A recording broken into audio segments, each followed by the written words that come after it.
नमस्कार साथियों, स्वागत है आपका दृष्टि आईएएस के इनफोकस प्रोग्राम में। मेरा नाम है मनीष। जिस प्रकार से वर्तमान में आर्टिफिशियल इंटेलिजेंस यानी कृत्रिम बुद्धिमत्ता व्यापक परिवर्तनों को लेकर के आ रही है, उसी प्रकार से द्वितीय सहस्त्राब्दी ईसा पूर्व या प्रथम सहस्त्राब्दी ईसा पूर्व भारतीय उपमहाद्वीप ने लोहे के प्रयोग ने द्वितीय नगरीकरण की पृष्ठभूमि का निर्माण किया था। यानी जैसे जैसे सभ्यता में लोहे का प्रयोग, या आप कह सकते हैं कि संस्कृति में लोहे का प्रयोग बढ़ता चला गया, उसने द्वितीय नगरीकरण की पृष्ठभूमि का निर्माण कर दिया, क्योंकि कृषि उपज को ज्यादा से ज्यादा संगठित करने की पृष्ठभूमि का भी निर्माण होता चला गया।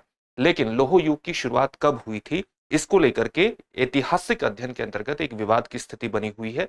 जैसे जैसे नए साक्ष्य हमारे सामने आते हैं, वैसे वैसे नई तारीखों पर इतिहासकार लगातार चर्चा करते हैं। इसी प्रकार के हाल में प्रमाण हमें प्राप्त होते हैं, जहां पर लौह युग की दक्षिण भारत में शुरुआत को लेकर के एक नई तारीख पर लगातार बहस चल रही है। चलिए जानते हैं इस वीडियो के माध्यम से इस पूरी बहस के बारे में, जो लौह युग के आरंभ से जुड़ी हुई है। सबसे पहले देखते हैं कि इस पूरे टॉपिक के अंतर्गत किन पक्षों पर बात होगी।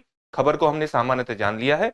इसके बाद हम देखेंगे कि लौह युग की शुरुआत का नया दावा किस आधार पर किया गया है। तो इस नए दावे को जानना हमारे लिए बेहद ज्यादा महत्वपूर्ण है, क्योंकि ये जो दावा है ये 5300 ईसा पूर्व यानी लगभग आप कह सकते हैं कि तीसरी सहस्त्राब्दी ईसा पूर्व में लौह युग के आरंभ की बात करता है, जो अपने आप में पहले की बहुत पूर्व की डेट है। कुछ संदर्भों में आप कह सकते हैं कि जो प्राक हड़प्पा का काल है, क्योंकि जो नगरीय हड़प्पा का काल है वो सामान्यतः 2600 ईसा पूर्व से 1900 ईसा पूर्व का माना जाता है, और उससे पहले का जो युग था वो प्राक हड़प्पा यानी हड़प्पा जैसा युग था। लेकिन 3300 ईसा पूर्व में लौह युग की शुरुआत भारतीय उपमहाद्वीप में मानना अपने आप में एक क्रांतिकारी विचार को, या कह सकते हैं क्रांतिकारी खोज को भी प्रदर्शित करता है, अगर हम लौह युग की शुरुआत इतना प्रारंभ में मानते हैं। तो ये दावे क्यों किया जा रहे हैं, इसके बारे में जानेंगे। लौह युग के आगमन पर पूर्व शोध क्या है, यानी पुराने जो शोध किए गए हैं वो किस प्रकार से लौह युग के आरंभ की पृष्ठभूमि पर हमें बात करते हैं, कुछ दावे प्रस्तुत करते हैं कि किस प्रकार की रिसर्च हमारे सामने प्रस्तुत करते हैं, और हालिया निष्कर्ष क्या है। हालिया निष्कर्ष का मतलब है हाल ही में जो तमिलनाडु में नए लौह युग से संबंधित स्थलों की खोज हुई है, या ऐसे स्थलों की खोज हुई है जहां पर लोहे के साक्ष्य प्राप्त होते हैं, लोहे की कलाकृतियां या लोहे से संबंधित जो भट्टियां हैं उनके साक्ष्य प्राप्त हुए हैं, उनसे किस प्रकार का निष्कर्ष निकलता है अगर हम लौह युग के आरंभ की बात करें। इन सभी पक्षों पर चर्चा करने के बाद आपके लिए एक अभ्यास प्रश्न होगा, जिसका उत्तर आपको कमेंट बॉक्स में कमेंट करके देना होगा। ये जो पूरा विषय है यूपीएससी की मुख्य परीक्षा के सामान्य अध्ययन प्रश्न पत्र 1 से जुड़ेगा, उसके भारतीय इतिहास जैसे खंडों से जोड़ करके आप इसे देख सकते हैं। हम अपने प्रोग्राम में आगे बढ़े उससे पहले आप हमारे चैनल को सब्सक्राइब जरूर करिए, बेल आइकन दबाइए, ताकि सभी प्रोग्राम का नोटिफिकेशन आपको मिले। इन प्रोग्राम से आप जुड़े, इनका लाभ उठाएं। साथ ही इन सभी प्रोग्राम की पीडीएफ फाइल आपको इनफोकस दृष्टि आईएएस के टेलीग्राम चैनल पर उपलब्ध कराई जा रही है। डिस्क्रिप्शन में दिए गए लिंक पर जाकर आप पीडीएफ फाइल डाउनलोड कर सकते हैं। तो सबसे पहले देखते हैं कि लौह युग की शुरुआत के जो नए दावे किए गए हैं वे दावे वस्तुतः है क्या। यानी आप कह सकते हैं एक प्रकार से हम खबर को डिस्कस कर रहे हैं। तो हमारे सामने एक रिपोर्ट आती है हाल ही की। उस रिपोर्ट का नाम है लोहे की प्राचीनता, तमिलनाडु से हाल की रेडियोमेट्रिक तिथियां। जब हम रेडियोमेट्रिक तिथि का नाम लेते हैं तो सामान्यतः इस विधि का प्रयोग है कार्बन C14 विधि। और कार्बन C14 विधि आप जानते हैं कि जब भी कोई जो लिविंग बीइंग है, जब भी कोई सजीव पदार्थ रहता है, चाहे वो किसी भी रूप में रहता है, चाहे व्यक्ति की हड्डियां हों या पौधे की पत्तियां हों, पौधे के तने हों या लकड़ी हो, जब भी कोई पौधा रहता है तो वो वायुमंडल में उपस्थित लगातार अंतर्ग्रहण करता रहता है कार्बन 14 का। लेकिन जब ये गुजर जाता है, यानी ये मर जाता है, व्यक्ति की मौत हो जाती है, तो उसके बाद कार्बन 14 लगातार एक निश्चित मात्रा में, एक निश्चित मात्रा की दर से क्षय होता रहता है। तो उसके आधार पर आप किसी भी चीज का पता लगा सकते हैं कि ये कितने वर्ष प्रारंभ की है। इसी को हम रेडियो कार्बन तिथि के नाम से, C14 विधि के नाम से जानते हैं। तो हाल ही में जो अध्ययन आया है लोहे की प्राचीनता, तमिलनाडु से हाल ही की रेडियोमेट्रिक तिथियां, इस रिपोर्ट में बताया गया है कि तमिल भूमि पर यानी तमिलनाडु में लौह युग की शुरुआत लगभग 5300 ईसा पूर्व में हो गई थी। 5300 साल पहले हो गई थी। और जब हम 5300 साल की पहले की बात करते हैं तो 2000 ईसा के बाद का समय लगा दो, यानी आप एडी का समय निकाल दीजिए 2000, और उससे पूर्व का समय बैठता है लगभग 3300 बीसी का समय बैठता है। 3300 बीसी का अगर समय बैठता है तो ये अपने आप में बहुत प्रारंभ का समय है, क्योंकि अगर आप हड़प्पा सभ्यता का समय देखेंगे, उसके नगरीय चरण का समय देखेंगे, तो वो नगरीय चरण का समय माना जाता है 2600 ईसा पूर्व से 1900 बीसी का समय माना जाता है। तो ये अपने आप में लौह युग के बहुत प्रारंभ की बात कर रहा है, चौथी सहस्त्राब्दी ईसा पूर्व की बात कर रहा है, जो अपने आप में ऐतिहासिक अध्ययन के अंतर्गत एक विशिष्ट दृष्टिकोण को प्रस्तुत करता है। भारतीय उपमहाद्वीप में ये सारी जो चीजें है, ये रिपोर्ट है, वो भारतीय उपमहाद्वीप में या भारतीय उपमहाद्वीप के इतिहास में तमिलनाडु की विशेष अहमियत को भी रिफ्लेक्ट करता है। तमिलनाडु में हाल ही में की गई खोजों ने लौह युग की तारीख को पहले से कहीं अधिक पीछे कर दिया है, जिससे ये संकेत मिलता है कि लौह युग की शुरुआत बहुत पहले हो गई थी। यहां पर इस बात को भी विशेष तौर से समझ लेते हैं कि लौह युग इंपोर्टेंट क्यों है। लौह युग इसलिए इंपोर्टेंट है, सामान्यतः ये माना जाता है कि लौह युग की शुरुआत विशेषतः उत्तर वैदिक काल में हुई। जब हम उत्तर वैदिक काल की बात करते हैं तो इसका पीरियड कब से कब पड़ता है? उत्तर वैदिक काल का जो पीरियड पड़ता है वो 1000 बीसी से 600 बीसी का सामान्यतः माना जाता है। तो उत्तर वैदिक काल में लौह युग की शुरुआत हुई और लोहे ने कई प्रकार के परिवर्तनों को ला दिया। सबसे बड़े परिवर्तन कृषि क्षेत्र में आए, जैसे औजार और बेहतर हथियारों के निर्माण से धीरे धीरे लड़ाइयों में जो अलग अलग तरह से छोटे छोटे राज्य थे, छोटे छोटे गण थे, उनकी दक्षता भी बढ़ती चली गई, अलग अलग वस्तुओं का भी निर्माण की भी दक्षता बढ़ती चली गई। और व्यक्ति ने जैसे लोहे के फाल का इस्तेमाल किया कृषि क्षेत्र में, लोहे के फाल का इस्तेमाल किया, या आप कह सकते हैं लोहे का जो फाल है उसका हल में इस्तेमाल किया, लोहे के फाल का हल में इस्तेमाल किया, तो वो बेहतर तरीके से जमीन को पोला कर पाया और इससे उपज में बढ़ोतरी हुई। उपज में बढ़ोतरी हुई तो इससे इस सरप्लस को संगठित करने के लिए बेहतर राजनीतिक संरचनाओं के निर्माण की पृष्ठभूमि का निर्माण हुआ, और तब हम देखते हैं कि धीरे धीरे राज्य और साम्राज्य विकसित हुए भारत में, और धीरे धीरे मगध साम्राज्य की पृष्ठभूमि का भी निर्माण इससे हुआ। और मगध साम्राज्य की पृष्ठभूमि का निर्माण जैसे 1000 बीसी से 600 बीसी के बीच में लौह युग की शुरुआत, लोहे के प्रयोग की शुरुआत तो हो गई थी, लेकिन धीरे धीरे आप देख सकते हैं कि इसका प्रयोग की शुरुआत बढ़ी और महाजनपदों का विकास हमें देखने को मिलता है 600 बीसी के बाद में। और महाजनपदों से बाद फिर हमें मगध साम्राज्य की भी स्थिति देखने को मिलती है, तो उसमें लोहे की विशिष्ट भूमिका रही। तो लौह युग की शुरुआत अपने आप में आप कह सकते हैं कि एक नगरीकरण हमने हड़प्पा सभ्यता के दौरान देखा था 2600 ईसा पूर्व से 1900 ईसा पूर्व के बाद, और जो भारत में दूसरा नगरीकरण हुआ 600 बीसी के बाद, वो वस्तुतः उसमें दूसरे नगरीकरण में लोहे की विशिष्ट भूमिका रही, क्योंकि इसने कृषि उत्पादन को बहुत बड़े स्तर पर बढ़ा दिया। उसको संगठित करने के लिए नवीन प्रकार की राजनीतिक संरचनाएं उनकी आवश्यकता पड़ी और राज्य और साम्राज्यों का विकास हुआ। इसलिए लोहे की शुरुआत अपने आप में बहुत विशिष्ट मानी जाती है किसी भी सभ्यता में। ये लोहे का महत्व है, लेकिन लोहे की तारीख को लेकर के लगातार विवाद बना हुआ है कि लोहे का वास्तव में आरंभ कब से हुआ था, और नए नए साक्ष्य हमारे सामने आते हैं तो नई नई तारीखों पर बहस भी होती है।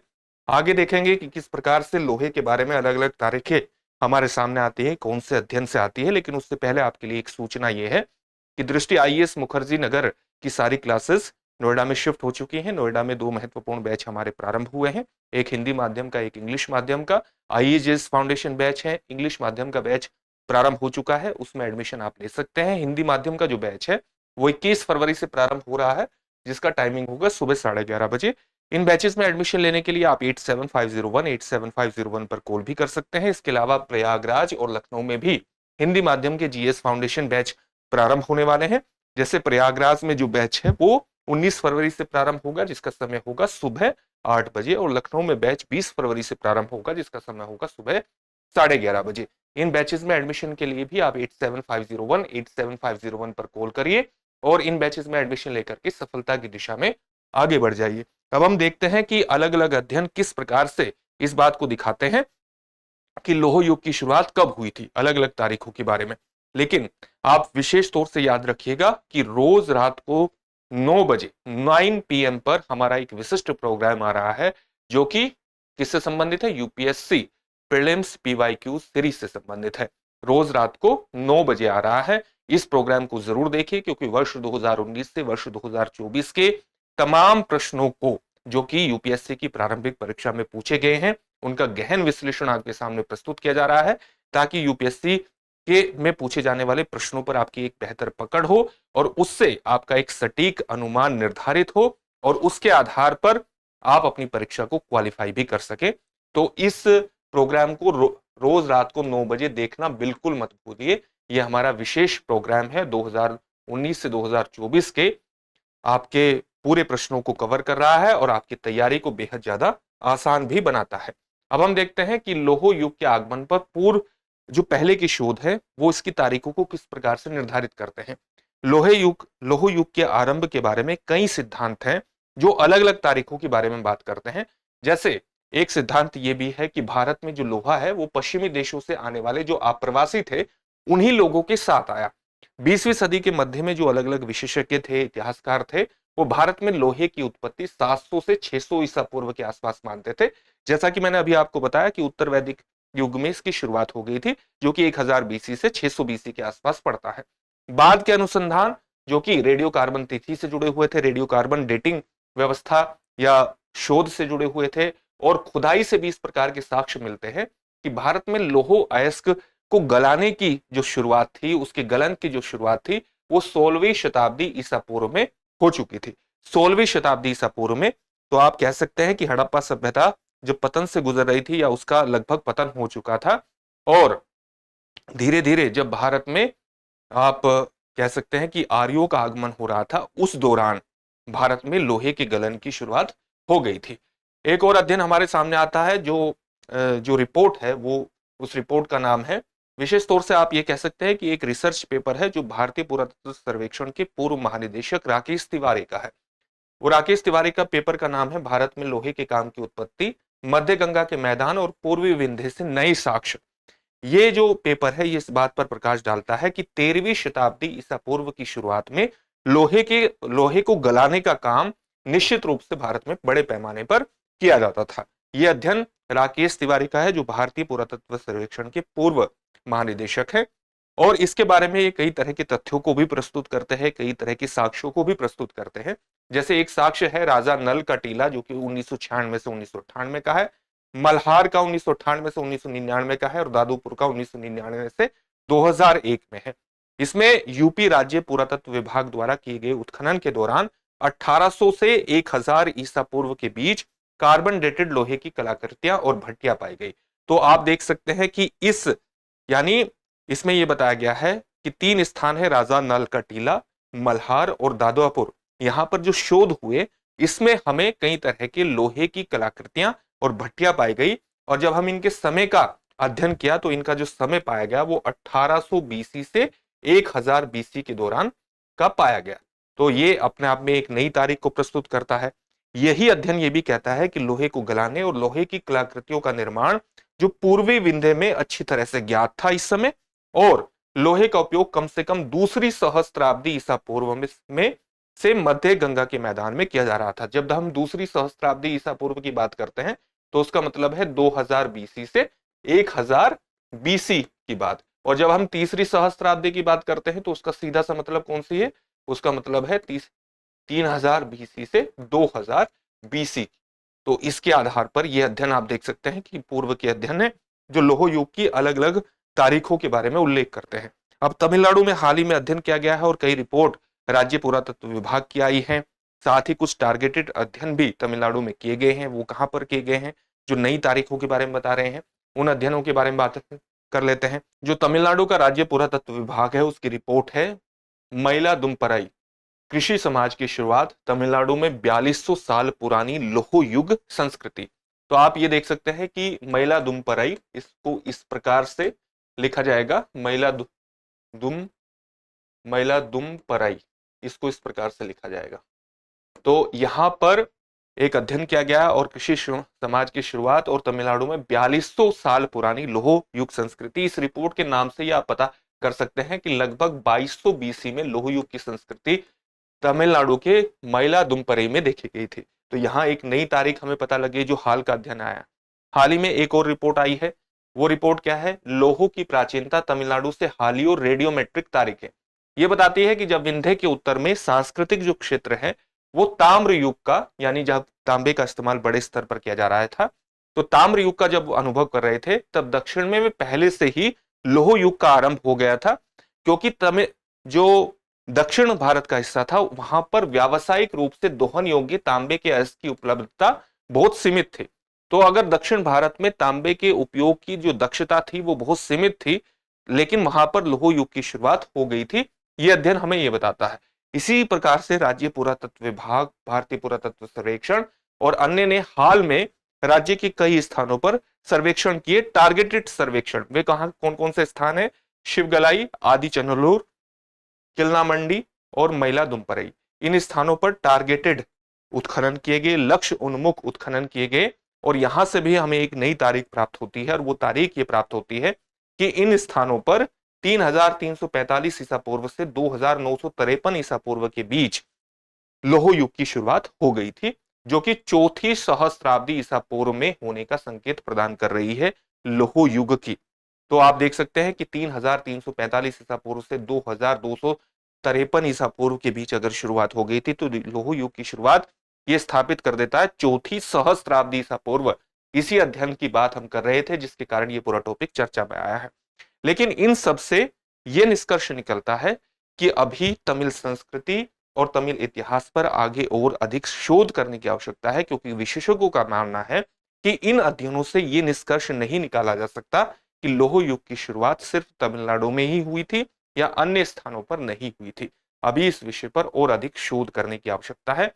लोह युग ने वस्तुतः द्वितीय नगरीकरण की शुरुआत भारत में की थी, विशेष तौर से उत्तर भारत में। आप कह सकते हैं कि उत्तर भारत में मगध साम्राज्य के विकास में या द्वितीय नगरीकरण की जब शुरुआत हुई महाजनपदों से, तब लोहे की विशिष्ट भूमिका रही थी, और ये लोहे के महत्व को भारतीय उपमहाद्वीप के इतिहास में विशिष्ट रूप से स्थापित करता है। अब इस टॉपिक से संबंधित एक प्रश्न देखते हैं। प्रश्न है, निम्नलिखित में से कौन सा स्थल दक्षिण भारत में लोह युग का प्रतिनिधित्व करता है? आपके ऑप्शन है आदि चनलोर, मेहरगढ़, दाऊजली हेडिंग या उपरोक्त में से कोई नहीं। इस प्रश्न का उत्तर आप हमें कमेंट बॉक्स में कमेंट करके जरूर दीजिए। फिर से एक नए सेशन में आपसे मुलाकात होगी। धन्यवाद। डियर व्यूअर्स, अपने एग्जाम की तैयारी को और बेहतर करने के लिए हमारे चैनल को लाइक, शेयर और सब्सक्राइब करना न भूलें।